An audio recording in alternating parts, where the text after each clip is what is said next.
Groupon, living social guilt group. Google offers the list of companies that fill our inboxes with daily email content and retail offers goes on and on. How can any one company cut through all that clutter? Joining me now is Lerer, the CEO and founder of Thrillist.com, a multi-million-dollar lifestyle publication geared toward young men. With over 4 million subscriptions in 19 local markets, this company seems to have successfully tapped into the daily deal magic. Ben, welcome to Bloomberg Thank you West. for having me. So what is it? Why should we read your emails in the midst of all the clutter that we get? Well, they're far better than everyone else's.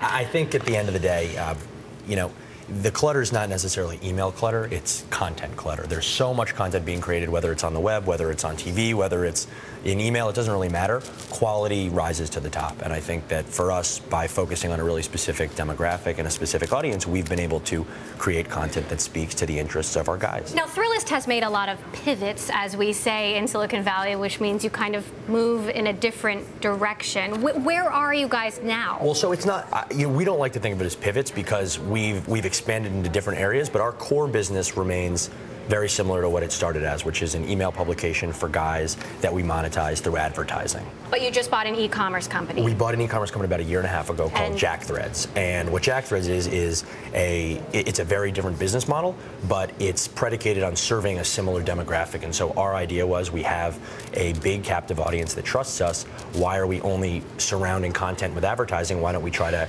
deal directly with them and sell things to them? And we saw the Gilts of the world having success doing And now you are implementing sort of the Groupon business model, but that's not necessarily a positive thing, No. Right? Well, so look, I mean, Groupon's a spectacular company with positives and negatives. What Groupon has done that's really interesting is they've figured out a mechanism for getting local advertising dollars that funnel through a consumer buying something. So a local business doesn't necessarily feel like they're actually spending money, they feel like they're making money.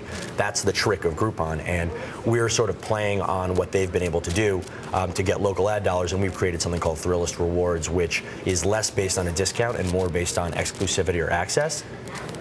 With all the daily deals out there, what makes your deals better than anybody else's? Well, so one, they're targeted to a very specific user. So I think if you think about Gilt, they're for like rich people, or Groupon is for deal seekers. Thrillist is for a guy, a very specific guy who we know a lot about. We know he likes to eat, he likes to drink, probably too much. We sort of understand the lifestyle that our guy is going after, and so we're able to curate content that speaks really specifically to his interests. Why isn't there one of these out there for women? Well, I think Groupon sort of is for women. And Gilt, really? I mean, Groupon's audience is about 70% female. Our audience is 70% male. So I think at the end of the day, you would say that they are for women. Daily Candy is doing deals locally. I mean, there are people who are going out and curating content more targeted towards women, but I think there's probably room for someone to go and do it really well and speak very specifically to girls. Refinery 29 is an example. They have a product called Reserve. I'm on the board, so I like to shameless plug. Shameless plug, but they are doing really good work over there. So who is your audience when you look at the changing landscape of technology and users and all of these different things that are distracting us? Yep. Who are you trying to get? We're trying to, I mean, sort of broadly, we're trying to get guys very specifically. We started off trying to get guys like us, post-college guys who are, sort of aspiring to be affluent one day. And we're really targeting this specific audience. As we've grown, Jack Threads targets a slightly different guy than Thrillist does, and Thrillist Rewards maybe even targets someone slightly different there, but I think generally we're going after men. Do you see more acquisitions in the future?